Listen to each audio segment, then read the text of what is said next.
चलो तुम लोग बैठ बैठा जिस खरवार जनजाति में क्या क्या पढ़े हो यार, एक बार खटाखट रिपीट मार दो। खरवार मतलब ठेठ में क्या क्या दिमाग में रखोगे? खरवार मतलब खरखर, खरखर जे रहेगा उससे तो वादी होगा, बलिदानी होगा, हाँ या ना? निर्भीक होगा, डर भय नाम का कोई चीज़ नहीं होगा। और यही कारण है कि जनजाति का नाम क्या पड़ा? खरवार। एक और मान्यता है कि ये लोग खारी झर से आया इसलिए कहलाया खरवार। एक हो गया कि रामगढ़ का है।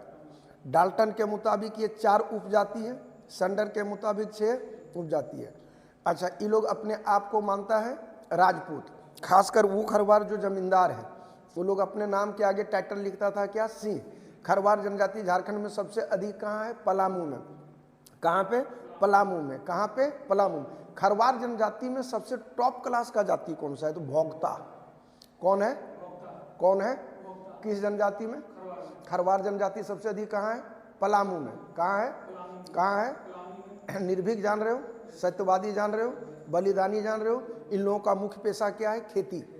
क्या है? खेती। परंपरागत पेशा क्या है? खैर की लकड़ी से कत्था निकालना। खैर की लकड़ी से कत्था निकालना।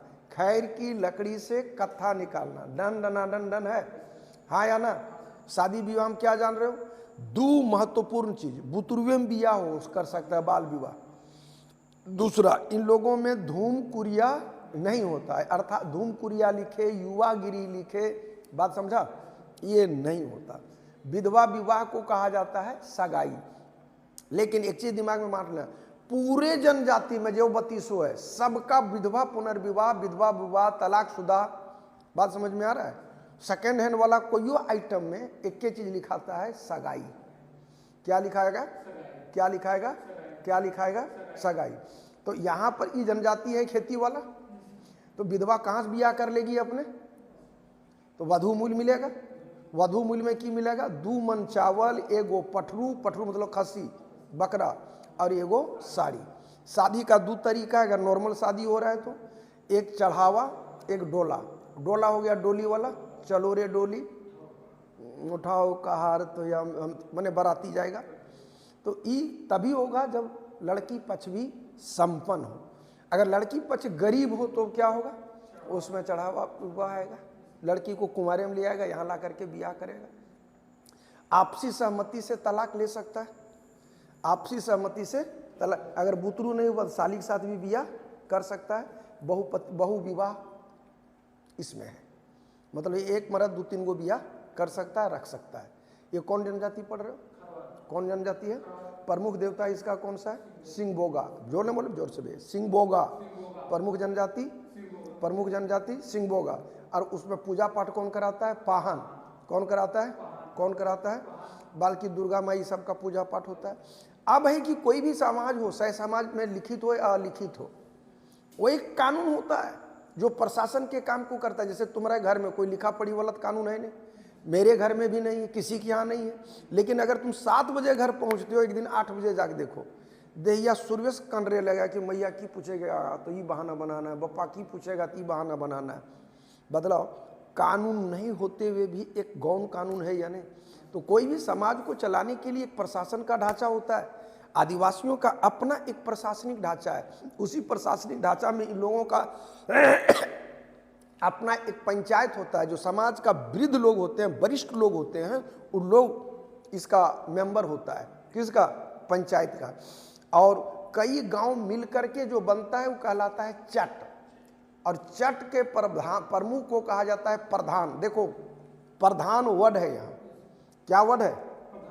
और इसका पद खरवार जनजाति में वंशानुगत है। 2-3 गांव का ठेठ में 2-3 गांव मिलकर के एक मुखिया बना, वो मुखिया को कहा गया प्रधान। क्या कहा गया? और वो पद क्या होगा? वंशानुगत। कौन जनजाति की बात कर रहे हो? खरवार। कौन जनजाति?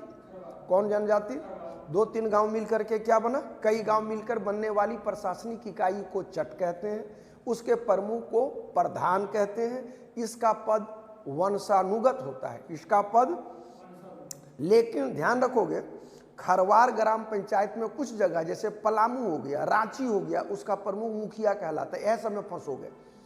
कॉमन एडमिनिस्ट्रेशन में क्या कहा कि 2-3 गांव या अधिक गांवों के समूह को मिलकर के जो प्रशासनिक इकाई बनता है उसको चट कहते हैं, और चट के प्रमुख को प्रधान कहते हैं। फरिया गया?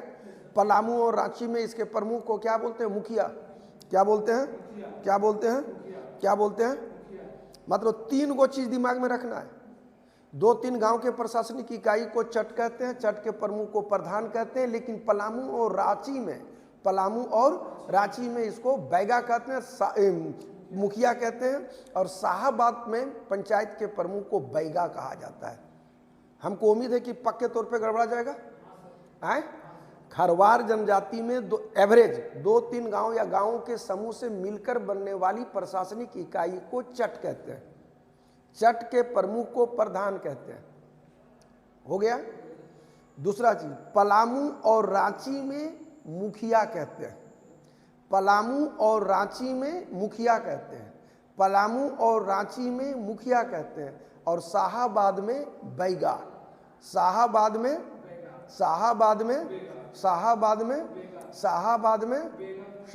में फरियाया। अब रटाया। 3 गो चीज हम बोले, शाहाबाद में बैगा, पलामू रांची में मुखिया, और ओवरऑल में प्रधान। लेकिन एक अंतर और है, झमेला। शाहाबाद में जो बैगा है वो गांव का मुखिया भी है और गांव का पुजारी भी है। अभी तुमको हम खरवार में पढ़ाए नहीं कि धार्मिक प्रधान को कहते हैं पाहन। धार्मिक प्रधान मतलब है बाबा जी पाड़े, जैसे हम नहीं बोलते हैं बाबा जी गोला लो, जो पूजा पाठ कराएगा। ठीक वैसे ही यहाँ पूजा पाठ कराने वाले को बोलते हैं पाहन। लेकिन शाहाबाद में ये काम एक के व्यक्ति करता है जो कहलाता है बैगा। क्या कहलाता है? बैगा। अच्छा देखो, खेती बाड़ी करता होगा, देखता होगा कि गाँव में धान धुरा होता है तो एक इसमें टोकरी, इसमें क्या कहते हो, टीना उना में मुठिया अनाज काट के रखता है कि नहीं, और अंत में आता है पाड़े, उसको लोग देता है। यही बैगा में भी होता है। धान ये जो आता है, धान फसल काटना हो या बोना हो, इसका शुभारंभ कौन करेगा? बैगा। कौन करेगा? कौन करेगा? कौन करेगा? और अगर अनाज उठाना है खलिहान से, अन्न तभी उठाता है लोग जब बैगा उसकी विधिवत पूजा करता है, और जो पूजा करता है वो कहलाता है पूजाई। फरियाया। हम लोग अभी क्या क्या पढ़े खरवार जनजाति के प्रशासन में कि 2 या 2 से अधिक गांव मिलकर बनने वाली प्रशासनिक इकाई को चट कहते हैं, चट के प्रमुख को प्रधान कहते हैं। पलामू और रांची में उसको मुखिया कहते हैं, शाहाबाद में बैगा कहते हैं। शाहाबाद का जो बैगा होता है वो प्रशासनिक प्रधान भी है और धार्मिक प्रधान भी है। वो वही पूजा पाठ करता है, तभी धान वगैरह बोया भी जाता है, तभी काटा भी जाता है। इसके एवज में उसको कुछ अतिरिक्त अनाज दिया जाता है, जो इसको हम लोग क्या बोलते हैं? पूजाई। क्या बोलते हैं? पूजाई।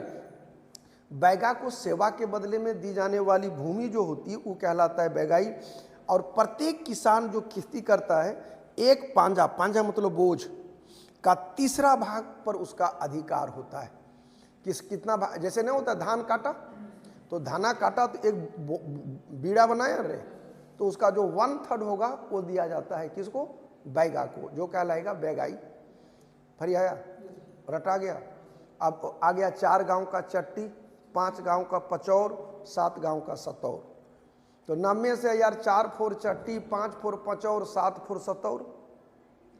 4 चट्टी, 5 पचौर, 7 सतौर। हो गया, खत्म। अब कौन सी आया? प्रसाद। अब तुमको मान लो जेपीएससी मेंस लिखना है तो कैसे लिखोगे? यह लिख देगा जो हम बोले हैं सो लिख देना। 30%, 35%, 40% आ जाएगा। लेकिन इसको तुमको लिखना होगा, जैसे नहीं होता है डेकोरेट करना होता है ना, तो मेंस इसी का खेला है कि लेखनी में धार कितना है, नॉलेज कितना, उसके आधार पर अगर नौकरी मिलता तो हमको इंडिया लेवल पर नौकरी मिल गया रहता। बात समझा? तुम लिखते कितना अच्छा हो उस पर मिलेगा। अब इसको इस तरह से डायरेक्ट नहीं लिखेगा, खरवार प्रशासन लिखे, दे दिया खरवार प्रशासन को आधुनिक प्रशासन, आधुनिक गांव के प्रशासन से, या दे दिया तुम्हारा हम लोग दिक्कू प्रशासन से, गांव ग्रामीण प्रशासन से तुलना करें। एक जनजाति का दूसरे जनजाति से तुलना करें, दिमाग का नस हिला के रख देगा। जैसे हम लोगों के गांव में क्या चलता है? मुखिया, सरपंच, वार्ड मेंबर, यही ना काम सबका एक है, हाँ या ना? अब उसको तुमको लिखना, इससे तुलना कर दो खरवार का आधुनिक समाज से, कैसे होगा? लिखोगे कि 2 ध्रुवीय जनजाति, एक जो दीकू है, मैंने यहाँ से लिखोगे आंसर सीधा सीधी हो जाएगा कि खरवार जनजाति के प्रशासन की तुलना आधुनिक ग्रामीण भारत दीकुओं के प्रशासन से करें तो आ जाएगा कि दो विभिन्न राजनीतिक परिवेश, आर्थिक परिवेश के बीच चलने वाले प्रशासन की बात है। जहां पर खरवार जनजाति प्रकृति की गोद में रह करके खेती के पेशे को करते हैं, लेकिन समाज को चलाने के लिए उसका भी एक प्रशासनिक आधार है। वहाँ 2 या 2 से अधिक गांवों को मिलकर बनने वाली प्रशासनिक इकाई को चट कहते हैं और चट के प्रमुख को प्रधान कहा जाता है। गांव का कोई भी मामला या विवाद हो उसका निपटारा उन्हीं लोगों के द्वारा किया जाता है।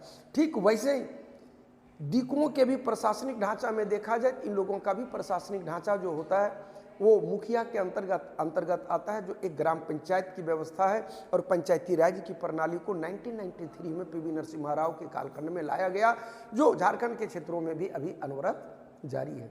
लेकिन खरवार जनजाति ये प्रारंभिक कालखंड से ग्रासरूट लेवल पर प्रशासन के काम को अपने अनुरूप करता रहा।